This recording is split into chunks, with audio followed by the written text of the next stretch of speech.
Dear students, today's our topic is genetic recombination in bacteria by transduction process. The transfer of genetic material between the two bacteria occurs through the agency of certain temperate viruses, which is called as bacteriophages or simply phages, called as transduction. Transduction की परिभाषा इस तरह से भी दे सकते हैं, donor cell से recipient sales में बैक्टीरियोफाजेस के माध्यम से जेनेटिक मटेरियल का स्थानांतरण ट्रांसडक्शन कहलाता है। ट्रांसडक्शन की खोज लेडरबर्ग और उनके शिष्य जिंडर ने 1952 में की थी। Transduction process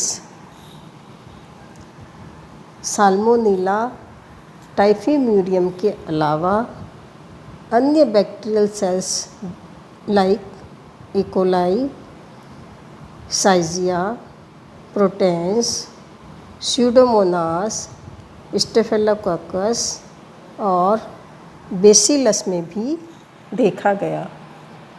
See the diagram, बैक्टीरियोफाजेस और सिंपली फाजेस स्ट्रक्चर। इसे हम जीवाणु परजीवी वायरस के नाम से भी जानते हैं। डायग्राम में बैक्टीरियोफाजेस के कंपोनेंट्स दिखाई दे रहे हैं, fibres, end plate, sheath, core, neck and collar and topmost head. The type of bacteriophages. Bacteriophages have been classified into two types on the basis of their interaction with a bacterial cell. Number 1, virulent phages, and Number 2, temperate phages. Virulent phages always multiply and lysis the host cells and after infection. The temperate phages that have a choice between the two life cycle after infection. इसी तरह से bacteria में दो cycle पाए जाते हैं। Number 1, lytic cycle and number 2, lysogenic cycle. The lytic cycle they produce and lysis their host cells just like virulent phages. Lysogenic cycle, their chromosomes are integrated into chromosomes of the host cells.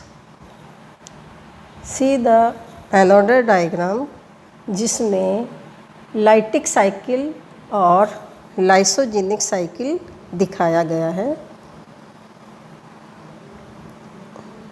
The bacteriophages invade the bacterial cells, multiply there, ultimately killed and dissolve the host cells. This phenomenon is known as lysis या lion या मृत्यु।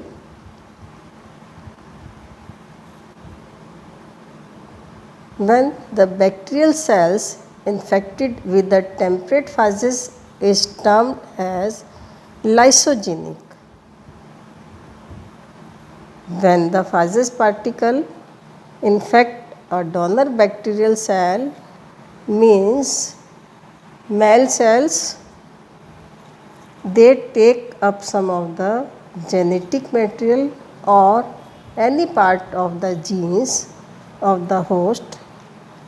This can now be transferred into a second cell means recipient cells or female cell when infected by the same phages particle. This process is known as transduction. Transduction 2 types का होता है. Number 1 generalised transduction and number 2 specialized transduction. Number 1 generalized transduction. Generalized transduction में प्रोफाज particles role play करते हैं जो infected bacterial cytoplasm में उपस्थित होते हैं और बैक्टीरियल सेल्स में प्रोफाज डीएनए के फ्रेगमेंट्स को डेवलप करते हैं.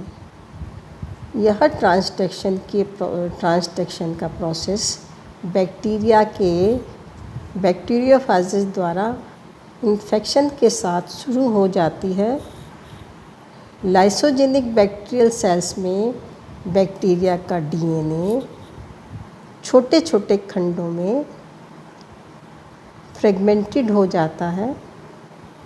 बैक्टीरियोफाजेज का न्यूक्लिक अम्ल बैक्टीरिया के विकर इत्यादि का प्रयोग कर नए फाज पार्टिकल्स का निर्माण करता है.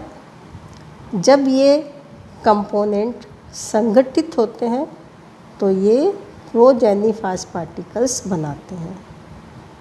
तब बैक्टीरिया के जीन्स यानी कि डीएनए का भी इसमें समावेश हो जाता है. इस प्रकार से प्रोजेनिफाज जब दूसरे बैक्टीरियल सेल्स को संक्रमित करती है या इन्फेक्टेड करती है तो प्रोफाज न्यूक्लिक अम्ल के साथ बैक्टीरिया के जीन्स भी इस बैक्टीरिया में स्थानांतरित हो जाते हैं. इस प्रकार का डीएनए स्थानांतरण जिसमें बैक्टीरिया का डीएनए का कोई भी अंश फाज पार्टिकल्स के साथ स्थानांतरित हो सकता है, जनरलाइज्ड ट्रांसडक्शन कहलाता है. And the second is specialised transduction. Specialised transduction के बारे में आपने पूर्व में भी पढ़ा होगा. बैक्टीरियोफाजेस की खोज के कुछ समय बाद ही आंद्रे लाफ और सहयोगियों ने 1952 में यह सिद्ध किया कि कुछ बैक्टीरियल स्ट्रेन ऐसे भी होते हैं जिनमें विभाजी द्वारा या प्रोफाज के द्वारा संक्रमण हो जाने पर तत्काल बैक्टीरियल सेल्स का लाइसिस नहीं होता.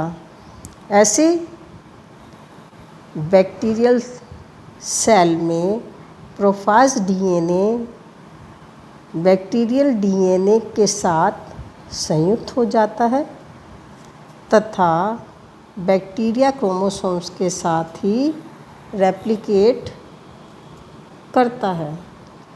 इस प्रकार के बैक्टीरिया को लाइसोजेनिक बैक्टीरिया भी कहते हैं. See the diagram. तथा प्रोफाज या इसे हम विभोजी पार्टिकल्स भी कह सकते हैं. बैक्टीरियल सेल्स अनेक पीढ़ियों तक लाइसोजेनिक अवस्था में रह सकती है. यह स्थिति तब तक बनी रहती है जब तक कि बैक्टीरियल सेल्स में कुछ विशेष प्रकार की दमनकारी प्रोटीन्स बनती रहती हैं. ये प्रोटीन्स बैक्टीरिया में प्रोफाज पार्टिकल्स के सिंथेसिस को रोकती है. कुछ समय के बाद जब दमनकारी प्रोटीन का निर्माण बंद हो जाता है तब प्रोफाज पार्टिकल्स के कंपोनेंट्स का संश्लेषण स्टार्ट हो जाता है। विभोजी कणों के निर्माण से पहले बैक्टीरिया के डीएनए से प्रोफाज डीएनए टूटकर अलग हो जाता है। इस समय कभी कभी बैक्टीरिया के डीएनए के कुछ जीन्स भी विभोजी डीएनए के साथ में आ जाते हैं। इस पुनरावृत्ति प्रोफाज डीएनए के साथ साथ ही होती रहती है। अब अन्य प्रोफाज कंपोनेंट्स का निर्माण आरंभ हो जाता है। इस प्रकार सभी प्रोजेनी या संतति, जिसे हम संतति प्रोजेनी भी कह सकते हैं, नई नई संतति प्रोजेनी प्रोड्यूस हो जाती हैं। ये संतति विभोजी किसी अन्य बैक्टीरिया को जब संक्रमित करती है तो मात्र या पेरेंट बैक्टीरियल जीन्स नए बैक्टीरिया में स्थानांतरित हो जाती है। इस प्रोसेस में जीन समान रूप से स्थानांतरित नहीं होता है, कुछ स्पेशल जीन ही ट्रांसफ़र हो पाता है। इसलिए इस प्रकार के स्थानांतरण को हम स्पेशलाइज्ड ट्रांसडक्शन भी कहते हैं, जो कि आपने डायग्राम में देखा था। अब हम कंपेयर करेंगे genetic recombination by conjugation, transformation और ट्रांसडक्शन। इन तीनों में कंपैरिजन करने पर हम देखते हैं in conjugation the requirement is physically contact by sex pili, और ये प्रोसेस एफ प्लाज्मिड्स के द्वारा होता है। State of donor is living और male, state of recipient is living और फीमेल।